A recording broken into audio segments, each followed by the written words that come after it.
Hi everyone, welcome back to my channel. My name is Nives for those of you who are new here, and today I wanted to talk about what's in my morning basket.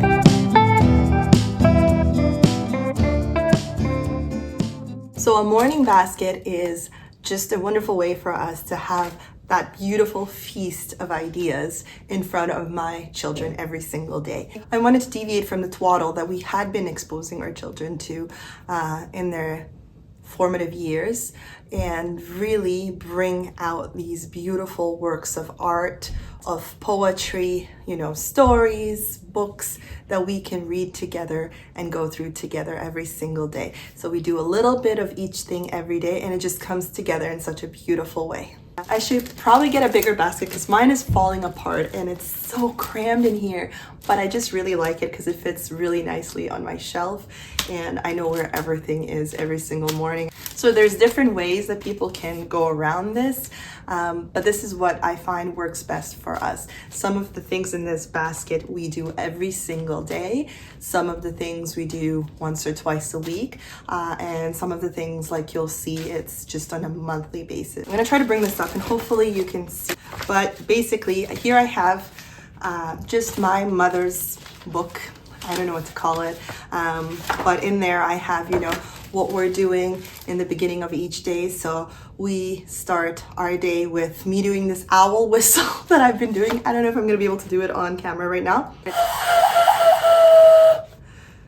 So that's how we start our day. And then my girls, they love it. They know that it's time for them to sit down. And then we do our opening song where we, welcome the day, welcome the morning. And then we also do a little opening poem, 4 lines. It's very short. It's morning has come, night is away, rise with the sun and welcome the day. And we do some hand gestures. They love that. I think that's so important at this age. Like I said, my oldest is of kindergarten age in Canada. So she's 4 going on 5 soon. And my youngest is 2 going on 2.5. And then we move on to our days of the week song. So I pull out our calendar, which is just sitting on the top of our shelf, and we just go over the days of the week to the tune of the Addams Family. And I found having a catchy song to go along with it is just such a better way for them to memorize and to learn so fast. My 2-year-old already knows all her days of the week and months of the year, and it's something that I never expected out of my eldest at that age, but she's just privy to all the learning we're doing, so she's learning along with us. And then, I let them switch around what day of the week it is. We talk about our week, what we're doing that week. If it's on a Monday, here's what we have planned. If it's a new month, like we just started March, then we talk about everything we have going on in March, and it's just really exciting for them to start the day like that. Then we move on to our months of the year song, and I've created this months of the year chart just out of watercolor and a marker. I definitely have to redo that because I've laminated it when it was still not dry enough because I just wanted to finish it off, and the paper is just splitting right now, so we'll definitely have to do that, but it works for now. We go over it and that's how we start our day every single day. Then we move on to our O Canada. So we like to sing O Canada every single day. The girls like to pull out the instruments and sing along. And then we also, my eldest recites her Charlotte Mason motto every single day. And we talk about it sometimes, when I feel like it's recited too fast, then we take a chance to talk about it. What does it mean? I am a child of God. What does that mean exactly? I'll come back to this book after. I also have morning menus for my daughters. I have one for my 4-year-old, what day it is, what month it is, weather, season, feelings chart in there as well. This is just a copy of the O Canada and the Charlotte Mason motto. And this is where I would also add certain student workbooks that I would need her to go through. And I have one for my 2-year-old, and it's coming apart because she loves this thing. At first I only had one for my 4-year-old, and then I quickly realized I couldn't leave my 2-year-old out. Ask me how I know. Okay, and then every single day we read a poem from Sing a Song of Seasons. It has a poem for each day of the year, and it's just a really nice way to start our day. Then we also have Aesop's Fables. We read a fable for as long as I believe it takes them to understand what the fable is about and to be able to narrate the fable back to me. So when my eldest daughter has mastered the fable, that's when I move on to the next one. And it usually sometimes it takes us a week, sometimes it takes us 3 days. So now we just wait until I see they're ready to move on. And here's a fun fact. Again, this was just for my eldest. I didn't think my 2-year-old was listening to any of this. And when I asked her the other day what her favorite book was, she said Aesop's Fables. And then I didn't even realize that this was happening. But the next day, when I pulled out Aesop's Fables, she ran over and said, "Yay, Aesop's Fables." So she was excited. She loves these little stories. And I think she's learning more than I even realized. Here I have Treasury for All Seasons. It has seasonal poems. We don't read this every day. We probably pull it out once or 2 times a week. Sometimes we pull it out a couple of times or a few times a month, depending on if there's any holidays we're celebrating or any special occasions. We've been through this a few times over the years. I scored this at a thrift shop and it's just been a really loved book. So I feel like we know most of these poems, so we just pull this book out on occasion. It's not part of our daily routine anymore. Here I have some alphabet cards that I use to go over the letter sounds with my eldest.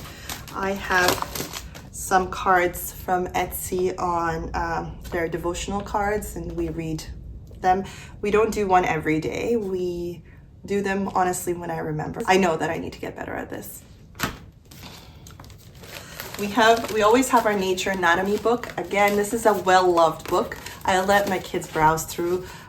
They love to do this on their quiet time, just go through the book, hence the rip. This is a book that we reference a lot in our homeschooling.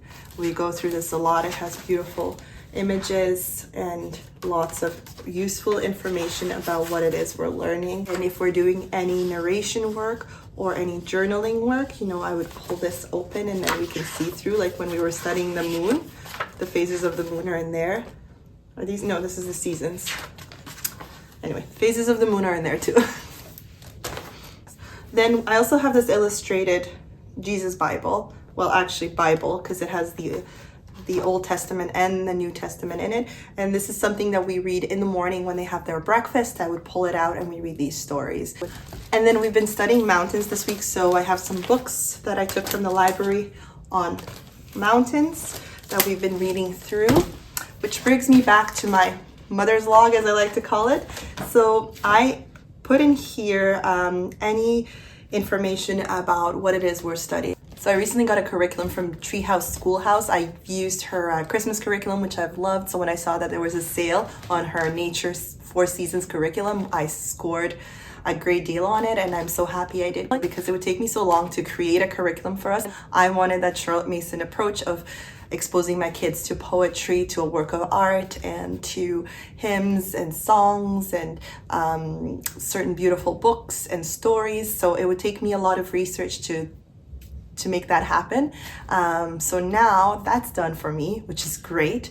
And I still take the time to do that. And I don't use her curriculum in chronological order. Certain weeks I use it, I pull out what we want to do. So certain weeks I use it, like Mountain Week, we used it. But certain other weeks I have some other things that I prepare for my kids, but that's where I put this. But anyway, this week we have our Mountain Week information. So this is where I have my mother information and just the lyrics to the song we're going to be listening to all week, the poem we're studying. We also use our globe a lot, so I pull this out, and when we're studying a poet or an artist, we see where they're from, where they created a work of art. The mountain study is a perfect example of going through the world and pinpointing where certain mountains are. I think this is such a wonderful tool. And my kids love this one because it has pictures of different animals that are typical to the area on the globe itself. So it's really fun for them, and they're better able to identify where, for example, where do we live, or where is China, because they remember the animal that it represents too. And then one last thing, we started reading chapter books. And so here we started Heidi, and we're on, where are we at? I think we're chapter 12 in Heidi. I have it in the morning basket because every day when they sit down for breakfast, I pull out this book and I read a chapter or two, and then I read some of the Jesus story Bible as well. So there you go. That's how we do our morning basket. I hope you enjoyed this video, and I'll see you in my next video. Bye.